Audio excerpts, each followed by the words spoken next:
So after a rocky, controversial season that consisted of injuries to Kevin Durant, James Harden being out of shape, and Kyrie Irving not wanting to get the vaccine, James Harden got his wish and was traded from the Brooklyn Nets to the Sixers. Now, I'm not going to go into my thoughts on how they broke up and why the Big Three failed. If you want to see my thoughts on that, make sure you check out a recent video that I uploaded about that situation. But what I am going to do today is talk about James Harden with the Philadelphia 76ers and why I believe he may or may not be the answer to their problems. But before we get started with this video, make sure you drop a like and subscribe to the channel. In addition, don't forget to press that bell for post notifications. I am literally less than 500 subscribers away from 70k. So if you are new to the channel, join the family and subscribe. But without further ado, let's talk about James Harden and the Sixers. Now, when you look at the trade itself, it's very clear that both teams gained things that were obviously needed. I want to address the Nets side of things because that's a video for another discussion, but as far as the situation with James Harden going to the Sixers, it's a clear move that was needed for the Philadelphia team. Because when you look at the Sixers over their tenure with Ben Simmons and Joel Embiid, they've needed a ball handler that can create his own shot and generate offense not only for himself, but for the team in the half-court setting. Because when you look at the Philadelphia 76ers in the past, that's really where all of their issues come in. Because even though Ben Simmons is a great passer and amazing in transition, he's not a great or effective half-court player, at least when he has the ball in his hands. That's why if you look at a lot of playoff series, they usually have to rely on guys that aren't even ball handlers in the fourth quarters. I mean, there really is no excuse for guys like JJ Redick or Seth Curry to have to be decision makers down the stretch of late games. And as much as I like Tobias Harris, he is not somebody that should be closing out the game as a scorer or a decision maker for any team in late game situations. And I know some people are going to say, oh, just give it to Joel Embiid, he can close out games. Yes, Joel Embiid can close games, but in the playoffs he has shown that he is not a great late game decision maker, or at least can't do that consistently. We saw in game 7 against the Hawks all those turnovers he made. Yeah, it's unacceptable. And I'm not even knocking Joel Embiid for that, because if we're being honest, he's a big man. Usually big men need their guards or wings to be able to help them. We've seen it with Shaq and Kobe,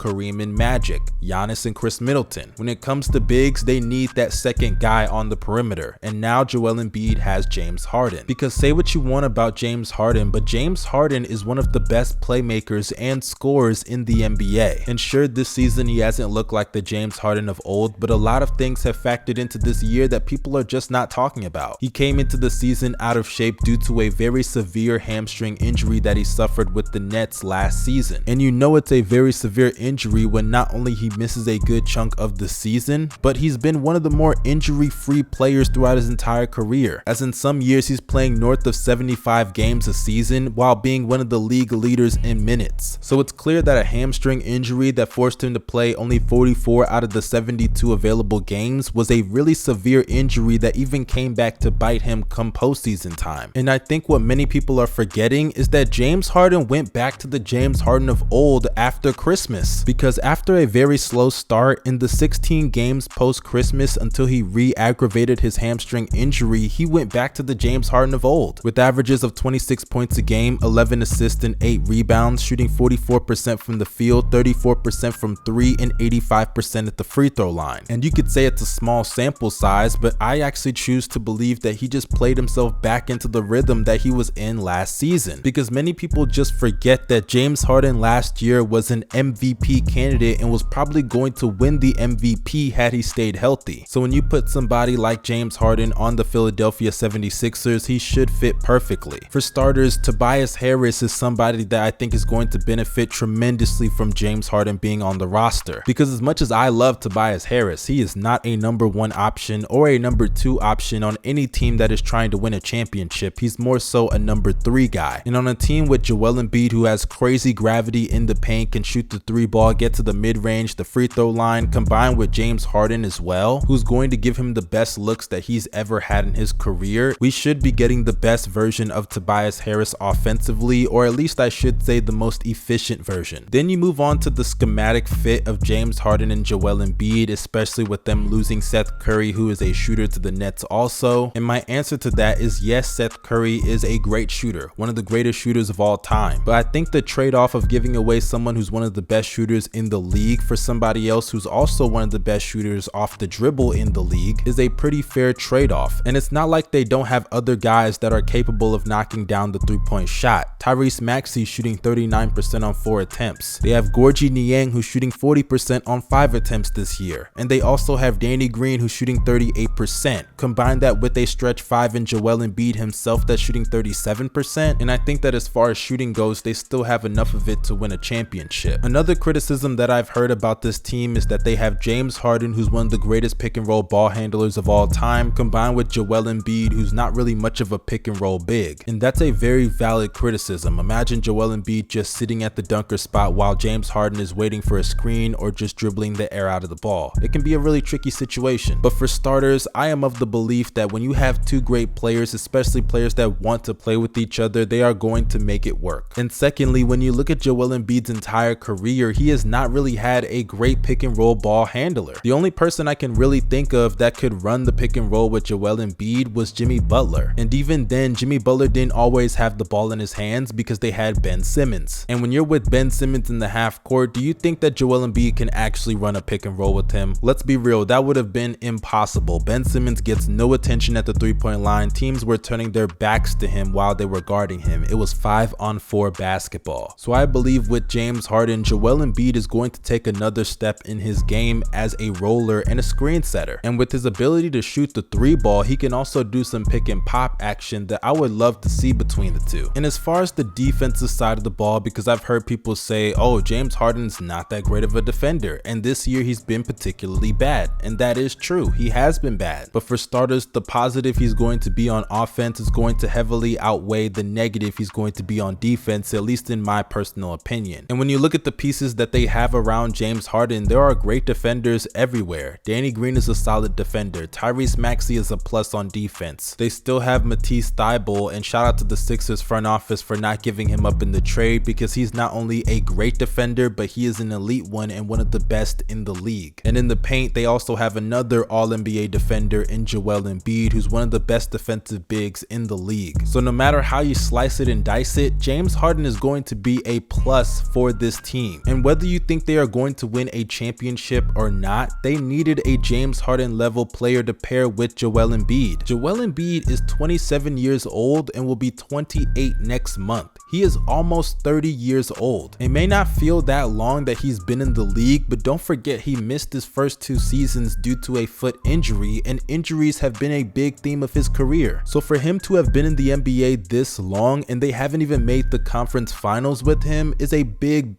deal, because this is the second straight season of Joel Embiid playing at an all-time MVP caliber level. I mean, he's had other great years as well, but the level he's playing at this year and last year is just something different. And with somebody that has the injury history that he has on his resume and his body, you cannot have seasons where making the conference finals is a W. No, it is championship or bust every single year you have a guy like that, because he is one of the top 5 players in the NBA right now, and those don't just come around very often. And it's not like the guy is 22, 23 years old. He's nearly 30 years old, and with the wear and tear on his body combined with the injury resume, there is not a single year that you can afford to waste. And even if you think James Harden is washed, he is still averaging 22 points, 10 assists, and 8 rebounds on 58% true shooting, while having a very thin roster with no Kyrie Irving for the most part, and injured Kevin Durant for some of the season, and having to recover from one of the worst hamstring injuries I've ever seen hit a superstar, and the worst injury of his career. No matter what you have to say about James Harden's season, he is still a top 20 player in the NBA, and a top 20 player is capable of being the second best player on a championship team. And we're not just talking about any team, we're talking about a team that has an All-NBA defender in Matisse Thybulle, a team that has a 20-point per game scorer in Tobias Harris. It features a young up-and-coming guard in Tyrese Maxey. And did I forget to mention that Joel Embiid's also on that team and arguably the best player in the world right now? Washed or not, James Harden on that team instantly makes them championship contenders. So when I asked in the beginning of this video, is James Harden the answer to the Philadelphia 76ers problems? My answer would be an unequivocal yes. But before I wrap up this video, I would like to then throw the question to you guys in the comment section. Do you believe that the Sixers will win a championship with James Harden on the team? I would love to know what you guys think the answer to that question question is. I'll do my best to respond to as many people as possible because I am very intrigued to know what you guys think about the answer to that question. But that concludes this video. You guys stay safe and have a blessed day. Your boy Young Mustard signing out.